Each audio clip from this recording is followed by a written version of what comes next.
Welcome, everybody. My name is Roman Basie. Today's webinar is on business taxes. Before I share the slides to you, I just wanted you to get a live shot so that you know who's talking today. But today's topic will be on business taxes. As most of you know, I'm the president of the Center for Financial, Legal, and Tax Planning. I'm an attorney and CPA, as well as a real estate broker. So let me share the slides to you. So here's our slides on business taxes. So let's take a look at the first slide. So closely held businesses have different rules than individuals.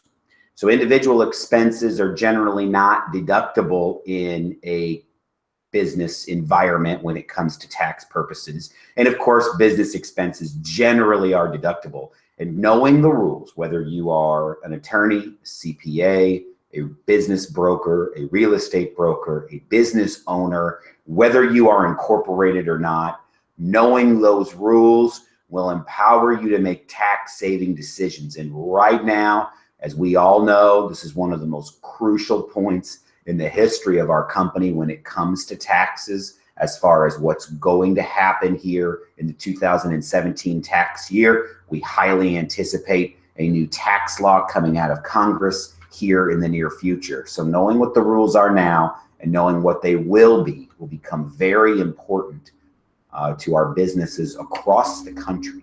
Let's take a look at just chapter 1, business meals and entertainment expenses. So meal expenses, generally all business meals are subject to a special rule. That rule is that 50% of the meal expense is deductible. That also falls with entertainment expenses. Let's take a look at some planning tools when we're dealing with meal expenses. But what if you go and you buy a gift card and then you use that gift card for the business meal? Then potentially the entire cost of that gift card is deductible to the business. So those are some ways that we can not just get around the rule, but really work the rule on meal expenses and entertainment expenses. And look at how the IRS defines what you're able to deduct. And it's deducting what's called a listed property. And we've provided a list for you there of some short examples of some of the information on the listed property. And most importantly, look at the last bullet point where it says any cellular telephone, but not anymore, as these rules are changing with the cellular telephone. It's very important to know that, of course, if you're using that telephone for personal purposes, that part of the expense is really not deductible. So, you know, you really should, if you're counseling a business or if you're a business owner, you really should have 2 separate cell phones, one for business, one for personal. Try to keep that stuff as identified and separate as possible.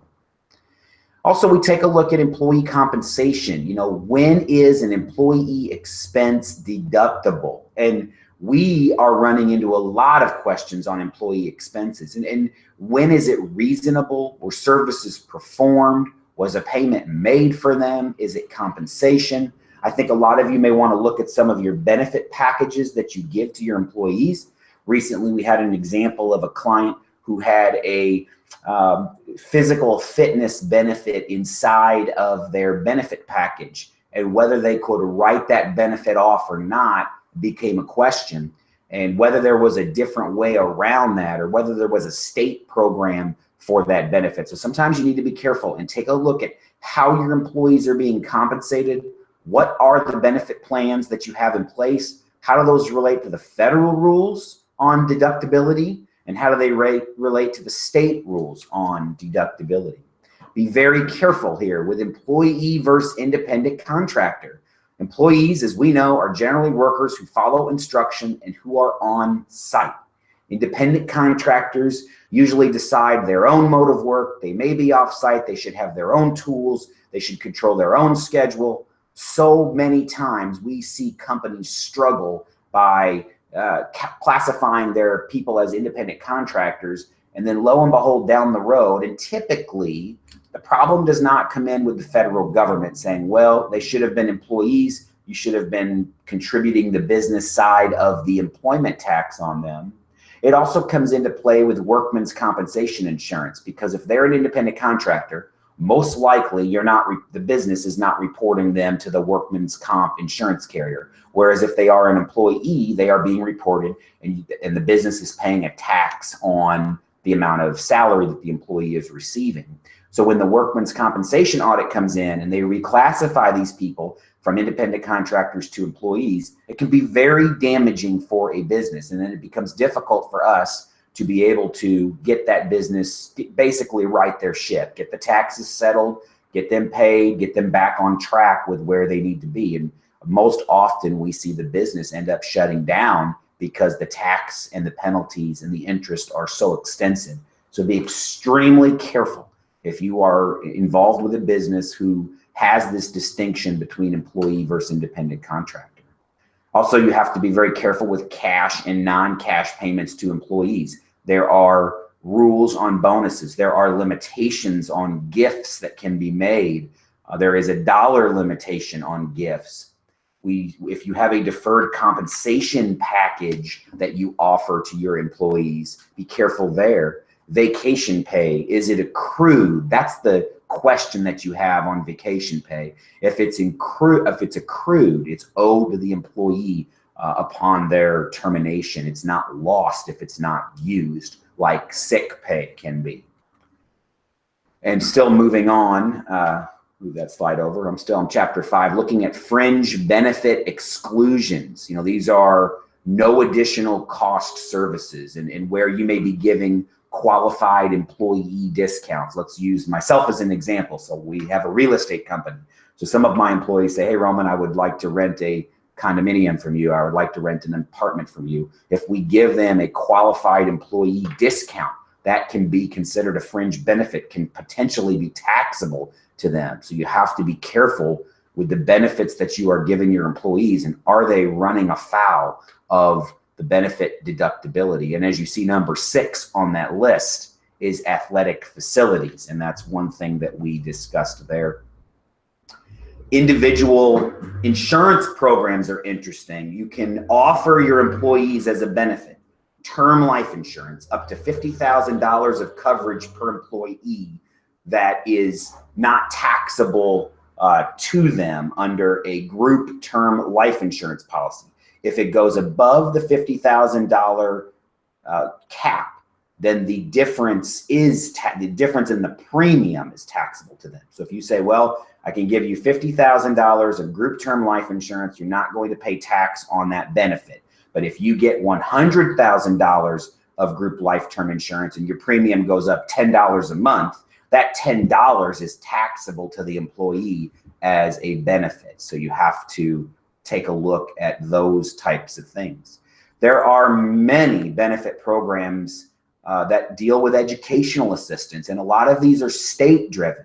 So, and we're experiencing one now in the state of Arizona where they have an educational assistance program where you can donate to a qualified organization. That organization can turn around and pay the tuition with that educational donation.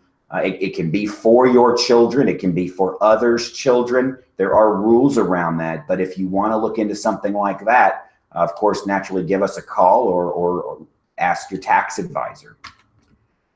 Deducting rent and lease payments. You know, are you involved in a company that the real estate part of the business is tied in with the operation? If you are, is that business losing a rent deduction that it could be taking? You can legally rent the property to a different entity, take a rental deduction from your operating entity, and then hold ownership in another entity of the real estate. I want you to kind of walk away with at least a few pieces of information today. And one would be, think about the possibility of owning real estate in a limited liability company. We have a brand new feature in limited liability companies that keeps continually popping up across the United States. That is a series limited liability company, and that allows you to put properties into different parts of a limited liability company and shed some of that liability. You really need to think about that when we're talking about the possibility of deducting rent. Constructive dividends. Owners have to be careful, especially of closely held businesses that have somewhat few shareholders, are not traded on the public market, and whether or not the withdrawal of cash or other property was properly documented. And let's reverse this. What about also the deposit of personal property or money into the company. All of that has to be done properly, or the IRS can view it as a constructive dividend and tax it to you when you receive it back, plus interest, plus penalties. And we have seen that happen. If there are advisors that watch this webinar or listen in on this webinar, and you're advising your clients whether they're putting money into the company or taking money out of the company, be very careful. You as the advisor can also be held liable by the IRS for the advice that you are rendering there. So that has to be done properly. We also always look, when we're talking about business taxes, at the substantiation requirements for travel and related expenses. And I think what you have to know here is basically, look, do you have a non-accountable or an accountable plan? And we can get into great length discussions about those as well. And we will throughout this year. And let's just take a look here. This is one deduction that I just wanted to kind of highlight today. I know today's webinar is such a broad overview of business taxes in general, but are you eligible for a manufacturing deduction? Are you in a business that is creating a product?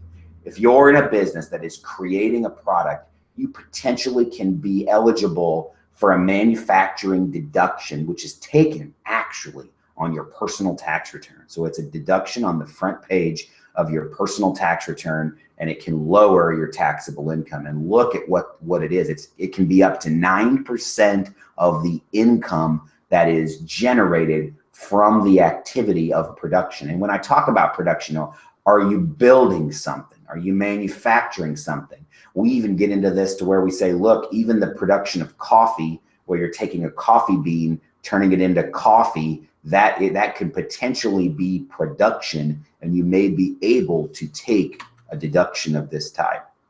Let's be really careful when we talk about business taxes, when we talk about federal estate tax, gift tax, and the generation skipping tax. And I think what you really need to know right now is that the current estate tax exemption is $5.49 million. If you pass away in the year 2017, you can exclude up to $5.49 million of assets that are in your name. Anything above that is taxed at 40%. That is just federal. You also need to think about your state. Your state has a gift tax and an estate tax exemption. Some are much lower. New Jersey's is one of the lowest in the country. So you can be taxed at a state level before you're taxed at a federal level. The two rates do not line up in the majority of the states, to be honest. They do not line up. That number is going to change. When we get a new tax bill, we anticipate that number changing. And of course, the current proposal in Congress is for that to go away completely. And we'll see, and have it be an unlimited estate, essentially pass away with an unlimited estate. Other revenue procedures that you may run across, of course, like-kind exchanges, and have to be careful there, where if they're not done properly, they can fail. Of course, if you're selling an asset in the year 2017, and you're going to have a tax implication from it, whether you're selling a business, whether you're selling a product, whether you're selling a piece of equipment, you have to ask yourself, could this qualify for a like-kind exchange? Could I defer the tax on this like-kind exchange? Okay, I mentioned series LLCs, and we do have a slide on it. If you own property, specifically real estate, one of the ways to save business taxes right now is by utilizing a series LLC. We will have more webinars throughout the year on specifically just series LLC, and this just gives you a little bit of information about that. We have some great slides here. I don't want to take too much longer, but the House Ways and Means Committee, take a look at some of these slides. They put some history in here for us of the committee. But here's what I want you to look at on this slide at the bottom. In June 2016, the House Ways and Means, the Republicans formed a committee. They unveiled a plan called A Better Way for Tax Reform.